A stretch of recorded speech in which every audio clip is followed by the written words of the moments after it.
બોટાદમાં કાયદાનું નવું રાજ. સ્થાનિક પોલીસની નિષ્ક્રિયતા વચ્ચે એસપી અને એલસીબી એક્શનમાં, ગઢડા, પાળિયાદમાં ધબધબાટી. બોટાદ જિલ્લામાં કાયદાનું રાજ સ્થાપિત કરવા માટે નવા પોલીસ અધિક્ષક એસપી શ્રી ચિંતન તેરૈયા સાહેબે ચાર્જ સંભાળતા જ કડક પગલાં ભરવાનું શરૂ કરી દીધું છે.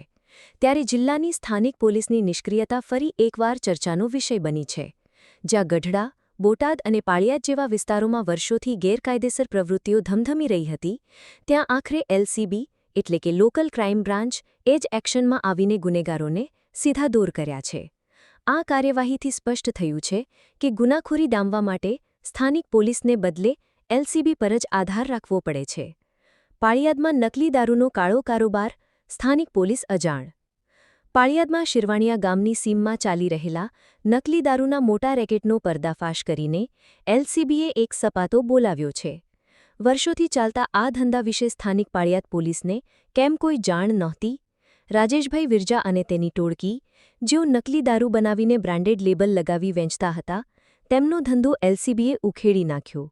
પોલીસે ₹15,33,600નો દારૂ અને અન્ય સામાન મળીને કુલ ₹15.45 લાખનો મુદ્દામાલ જપ્ત કર્યો.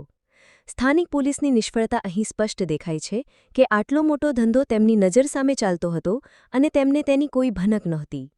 ગઢડા અને બોટાદમાં પણ એલસીબીનો સપાટો. આ જ રીતે ગઢડા વિસ્તારમાં કરોડો રૂપિયાનો વિદેશી દારૂનો જથ્થો પકડાયો અને બોટાદ શહેરમાં ચાલી રહેલા ગેરકાયદેસર દેહ વેપારના અડ્ડાઓ પણ એલસીબીએ જ બંધ કરાવ્યા. આ દરેક કિસ્સાઓમાં સ્થાનિક પોલીસની ભૂમિકા પર પ્રશ્નાર્થ ચિહ્ન ઊભો થાય છે. શું ગઢડા પોલીસને આ કરોડોના દારૂના વેપારની ખબર નહોતી? શું બોટાદ પોલીસને શહેરની મધ્યમાં ચાલતા દેહ વેપારના અડ્ડાઓ વિશે કોઈ માહિતી નહોતી?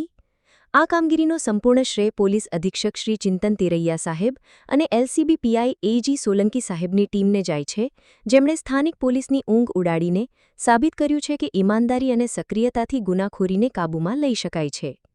આ ઘટનાઓ પરથી એવું લાગે છે કે જ્યાં સુધી એલસીબી એક્શનમાં નહીં આવે, ત્યાં સુધી ગુનેગારો બેફામ ફરતા રહેશે.